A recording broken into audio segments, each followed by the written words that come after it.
26वीं सदी में इंसानों और एक अंतहापसंद खलाई तंजीम कॉवेनेंट के दरमियान तवील जंग आखिरकार एक कमज़ोर मुआहदे की बदौलत ख़त्म हो जाती है।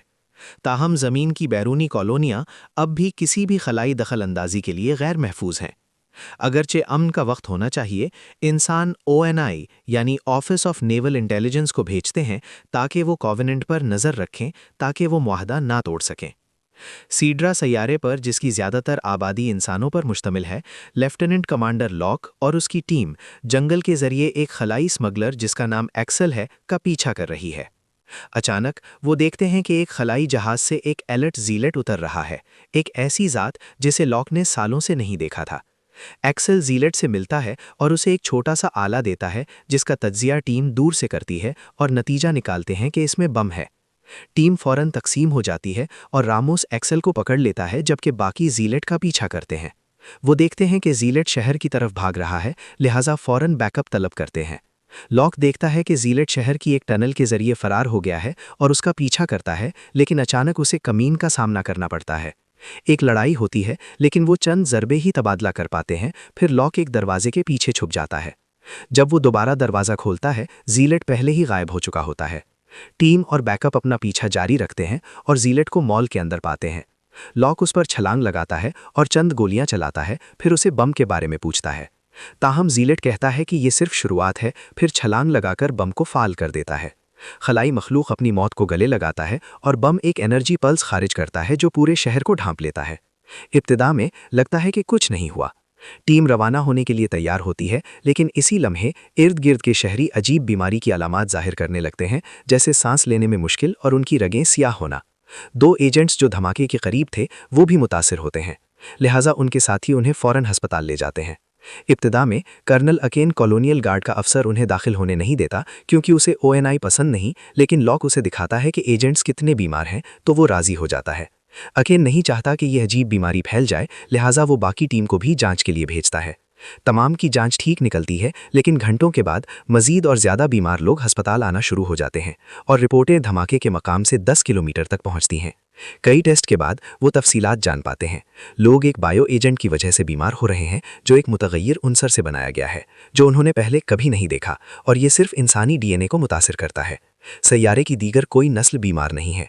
लगता है कि कॉवेनेंट ने इंसानों पर बिलवास्ता हमला करने का तरीका ढूंढ लिया है ताकि वो मुआहदा तोड़ने का इल्ज़ाम ना लगा सकें। ये कॉलोनी शायद टेस्ट रन है और अगर कामयाब हुई तो वो बाद में ज़मीन पर जाएंगे। इसके बाद टीम इलाके की तलाशी लेती है और वो गाड़ी ढूंढती है जिससे बायो एजेंट स्मगल किया गया था, लेकिन पायलट्स नहीं। लॉक अकेन से कहता है कि दुश्मन का पीछा करने के लिए मिलकर काम करें। अकेन अपने सिपाही मेर को कहता है कि टीम को बेस ले जाए। कुछ ही लम्हों बाद एक्सेल पकड़ा जाता है और अकेन उसे मालूमात के लिए मारना शुरू कर देता है, लेकिन लॉक मुदाखलत करता है और डिप्लोमेसी इस्तेमाल करता है क्योंकि वो खलाई जुबान बोलता है। एक्सेल बताता है कि वो नहीं जानता था कि बम क्या है, वो सिर्फ एक दरमियानी आदमी था जो पैसा लेकर चीज़ें ले जाता था। उसे सिर्फ इतना मालूम है कि बायो एजेंट एक ऐसे मकाम से आता है जिससे सब बचते हैं और उसे जहन्नम कहते हैं। जीलेट दूसरे लोगों को अदायगी करते हैं ताकि वो उसे हासिल करें। टीम गाड़ी की पोजीशन मालूम करती है और जानती है कि बायो एजेंट अल्फा हेलो के एक टुकड़े से आया, साथ में से एक हल्कानुमा सुपर वेपन। ये जंग के दौरान तबाह हो गया, लेकिन इसका एक टुकड़ा दूर खला में बह गया और एक सुर्ख देव यानी रेड जायंट के करीब मदार में पहुंच गया। बायो एजेंट का इस हल्के में होना पहले कभी नहीं रिकॉर्ड हुआ, लेकिन मेर कहता है कि ये शायद सुपरनोवा दर्जा हरारत की वजह से बन गया। इसकी जांच से मालूम होता है कि ये बायो एजेंट कहीं और नहीं पाया जाता, इसलिए वो टुकड़े को तबाह करने पर गौर करते हैं। इसी लम्हे वो एक और खलाई जहाज हल्के के करीब आता देखते हैं। लॉक अपने सुपीरियर को कॉल करता है और इजाज़त लेता है कि वो हल्के पर जाकर स्मगलरों को पकड़े ताकि साबित किया जा सके कि कॉवेनेंट ने अमन नुमाइंदा तोड़ा और बायो एजेंट को तबाह करे। ये मुश्किल होगा क्योंकि सुर्खदेव की शिद्दत इंसानों के लिए नाकाबिले बर्दाश्त है, लिहाजा उन्हें रात के 16 घंटे के दौरान मिशन मुकम्मल करना होगा। इसके लिए कॉलोनियल गार्ड की मदद ज़रूरी है। लॉक जल्दी अकेन से बात करने जाता है, लेकिन उसे मालूम होता है कि अकेन अपनी बेटी के मरने पर सोग मना रहा है, जो बायो एजेंट इन्फेक्शन से फौत हुई थी। इंतकाम के जज्बे से अकेन मदद करने पर राज़ी हो जाता है और अपनी बेटी का ब्रेसलेट साथ ले आता है ताकि उसे याद रखे। कुछ लम्हों बाद टीम कॉन्डोर नामी जहाज़ पर रवाना होती है। रास्ते में रामोस अपने बच्चों की तरफ से भेजे गए वीडियो देखता है जो उसे अच्छी किस्मत की दुआ देते हैं।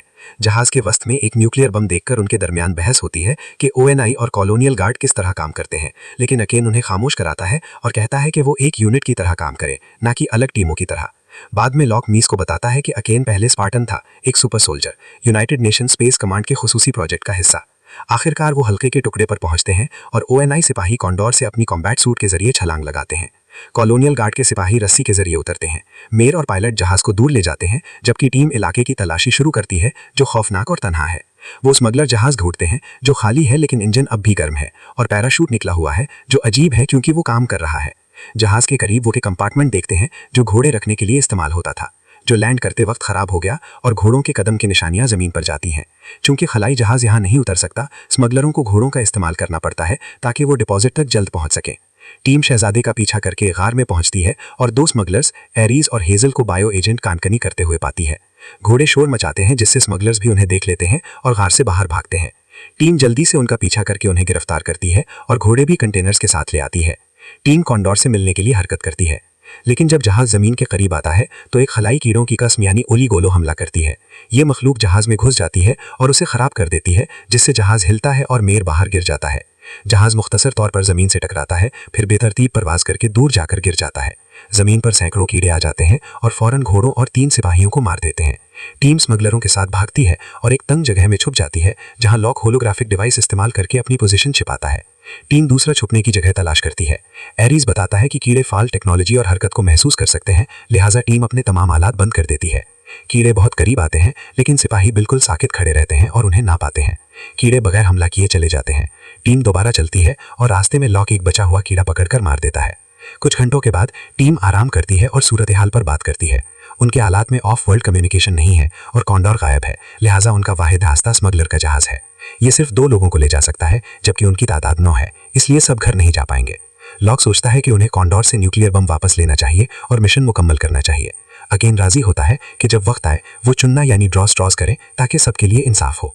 उनके सामने खतरनाक सफर है, लिहाजा वो अपनी आर्मर उतार देते हैं और सिर्फ ऑक्सीजन और हथियार रखते हैं ताकि कीड़े उन्हें ना पाएं और कोई अजाफी वजन ना हो। वो हादसे के मकाम की तरफ चलते हैं। ह्यूगान मशवरा देता है कि ओएनआई टीम को कॉलोनियल गार्ड और स्मगलरों को छोड़ देना चाहिए क्योंकि ये मिशन मुनासिब सिपाहियों के लिए है, बेबी सिटर्स के लिए नहीं। लॉक जल्दी उसे खामोश कर देता है और टीम के तौर पर रहने की हिदायत देता है। स्मगलर भी याद दिलाते हैं कि सिर्फ वही जहाज चला सकते हैं। कुछ देर चलने के बाद ग्रुप को एक इलाका मिलता है जहां असल पौधे और पानी है। वो आराम करते हैं और ऑक्सीजन लेते हैं। जब वो दूर से शोर सुनते हैं तो फौरन अपने आलात बंद करते हैं और चलते हैं, बेखबरी में कि कीड़े पहले ही उनका ताक़ुब कर रहे हैं। जारी है। वो आगे बढ़ते हैं लेकिन वॉजनर गलती से अपना ब्रीदर गिरा देती है जो एक पहाड़ी से नीचे घूमकर फाल हो जाता है। वो उसे वापस लेने के लिए पीछे रह जाती है। रामोस उसे देखने जाता है लेकिन देर हो चुकी है। वॉजनर कीड़े खा जाते हैं। रामोस उसे बचाने की पूरी कोशिश करता है लेकिन कीड़े ज्यादा ताकतवर हैं और वो मार दी जाती है। फिर लॉक आता है और ब्रीदर पकड़कर रामोस को वापस टीम के पास ले जाता है। बदकिस्मती से कीड़े ग्रुप को भी ढूंढ लेते हैं। वो छुपने भागते हैं लेकिन लॉक पहाड़ी से गिर जाता है और उसका पैर पत्थर के नीचे फंस जाता है। कीड़े लॉक की तरफ आते हैं लेकिन नीसा उसकी मदद को जाती है। वो वॉजनर का ब्रीदर पकड़ती है और फेंक देती है जिससे कीड़े उसकी तरफ जाते हैं। फिर वो लॉक की टांग आजाद करके टीम के साथ दौड़ती है जबकि कीड़े ब्रीदर को खा जाते हैं। टीम इंतजार करती है कि कीड़े चले जाएं, लेकिन उन्हें फिक्र होती है कि सिर्फ 3 घंटे रात बाकी हैं और वो अब भी फंसे हैं। अचानक वो किसी शख्स को देखते हैं और सोचते हैं कि ये वॉजनर है, लेकिन दरअसल कीड़े ने उसकी शक्ल इख्तियार कर रखी है ताकि उन्हें बहकाया जा सके। ह्यूगान सूरत हाल पर शिकायत करता है और हेजल उसे बताता है कि वो कितना परेशान है। ह्यूगान उसे पहाड़ी से धकेल देता है। कीड़े फौरन हेजल को घेर लेते हैं और खा जाते हैं और टीम को भागने का मौका मिलता है। जब वो काफी दूर पहुंचते हैं, एक गुस्सा भरा एरीज रामोस पर हमला करने की कोशिश करता है, लेकिन उसे एस्ट्रिन रोक देता है। लॉक ह्यूगान को चीखता है कि वो खुदा का किरदार ना करे, लेकिन ह्यूगान कहता है कि खुदा यहाँ नहीं है, इसलिए जिम्मेदारी उन पर है। चलते वक्त अकेन लॉक को याद दिलाता है कि वो जल्द या बदेर फैसला करेगा। ह्यूगान भी लॉक के करीब जाता है ताकि उसे कायल करे कि फैसला करे और सब साथ रहें, लेकिन लॉक तय करता है कि चुनने की प्रक्रिया यानी ड्राइंग स्ट्रॉज के मुताबिक काम होगा ताकि सबके लिए मुनसिफाना हो। रामोस अपने बच्चों का मैसेज देखकर सुकून पाने की कोशिश करता है, लेकिन एस्ट्रिन फौरन उसे छीनकर फेंक देता है और कीड़ों की याद दिलाता है। ग्रुप एक चट्टान पर पहुंचता है और नीचे देखकर खौफजदा हो जाता है क्योंकि जमीन की सतह कीड़े से भर गई है, लिहाजा वो खामोशी से किनारे पर चलते हैं। रामोस हकीकत से गुस्सा में है और एस्ट्रिन से इत्तेहाद की तजवीज़ करता है, लेकिन एस्ट्रिन उसे मुस्तरद कर देता है। रामोस उसे झटका देता है जिससे एस्ट्रिन गिरकर बचता है और मदद मांगता है, लेकिन रामोस उसे गिरा देता है और बाकी टीम को बताता है कि एस्ट्रिन सिर्फ फिसल गया।